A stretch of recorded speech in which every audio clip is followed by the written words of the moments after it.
Zohran Mamdani is insane. He's doing insane things in New York. And while everybody's been focused on him in New York, Seattle has been going through the exact same thing. And they now have their Zohran Mamdani. And her name is Katie Wilson. Just in the past few weeks, she has said increasingly crazier things. And we're going to expose all of them right now. I want to start with this.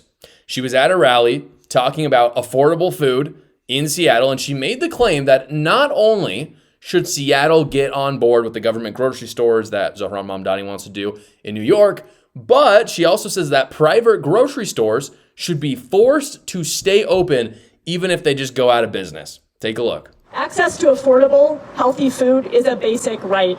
We cannot allow giant grocery chains to stomp all over our communities, close stores at will, and leave behind food deserts. Together we can build a Seattle where fresh food is for everyone, not just for those who can afford it. Food deserts are not natural. Corporations create them when they abandon our communities. As mayor, I'm excited to step up and with UFCW explore public option grocery stores to fill those gaps. So according to Socialist Now, and she is a self-proclaimed socialist, not only are you evil if you start a business and have a profit, of course that's horrible, but also you're evil if you go out of business and shut down.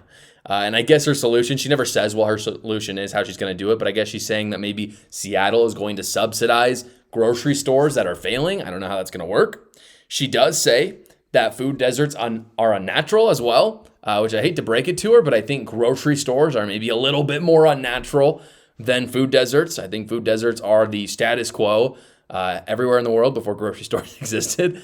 But Katie Wilson, full-on socialist. Just this week, she gave one of the scariest interviews I've heard from almost anyone. I mean, she is outright. You think Zohran Mamdani is outright with the scary stuff he believes? Katie Wilson is on that same level. She says, in this video I'm going to show you, that the government is what we should trust. It is our friend. It is our savior. Here it is. As a progressive and as a socialist, I believe in good governance. Our government is how we act collectively, how we accomplish the things that can only be done together.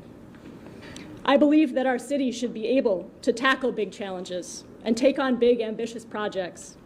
And I believe it is a very bad thing when people begin to lose faith in the ability of their government to be responsive and effective and to deliver results for its constituents. I look forward to working alongside all of the dedicated public servants who work for the city of Seattle, not just to advance a transformative policy agenda, but to make sure that we are delivering basic services, communicating with constituents, working collaboratively with every single neighborhood around the city, and building that faith and trust in government that is so essential. Quotes from her: our government is how we act collectively, the way we do things together. It's a bad thing when we lose faith in government, building faith and trust in government. That is what she says. That is what she wants. This is the new socialist order.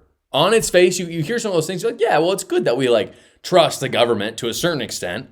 But just listen to what it really means here. Our government is how we act collectively. That's what she believes. Not church. That's not how we act collectively. Not charity, not families, government. We elect people and they just do it all. The elites, they handle it. And this philosophy is very self-evident for the socialists. You know, some people might say, oh, well, that's a straw man, Josh. They obviously believe that families are important. Do they? Do they really? Do socialists have families? Do they believe in having kids and getting married? Do they go to church? Do they give to charity? They don't. People who believe in the government do not give to charity. The data is self-evident. Christians, Muslims even, and I'm not a massive fan of Islam, Buddhists, they give to charity way more than secular Democrat socialists. They believe fundamentally, this is part of their philosophy, that virtue is to be done not by the people or communities, but by the government. That's why they believe in redistributionism. That's why when you bring up, oh, hey, why don't we just be nice to each other? Why don't we talk about private welfare? They go, no. We have to tax you. And you're evil if you don't believe this, by the way. We're going to tax you. Then we're going to take that money. Then we're going to distribute it to the poor. As if, and then they'll gaslight you and say, well, you're a Christian. Shouldn't you be giving money to the poor? It's like, I should be giving money to the poor. I shouldn't be forced to pay the government who does an awful job of giving money to the poor. What Christian believes that? At what point in the Bible did they say, hey, make sure to give a ton of your money to the government so they can do all the charity for you? That's what she's saying. in this. She believes that we don't have a problem with trusting each other or loving one another. We need to trust and love the government. That's what's important. Economically, she's already turning out to be a disaster for Seattle. By the way, here is Wilson on the streets trying to boycott and push out Starbucks, one of their largest companies from, again, the city that it was founded in. That is why I am proud to join them on their picket line and proud to say loud and clear, I am not buying Starbucks and you should not either.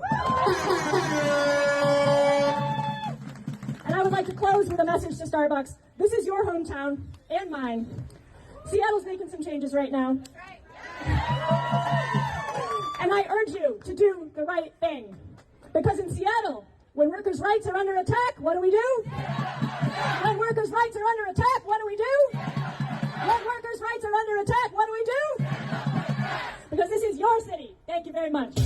The leader of Seattle hates her own city. I don't even drink coffee. I don't really care about Starbucks at all, but they hate Starbucks, which, by the way, employs over 5,000 people, not in the coffee shops, just in the Starbucks HQ there alone.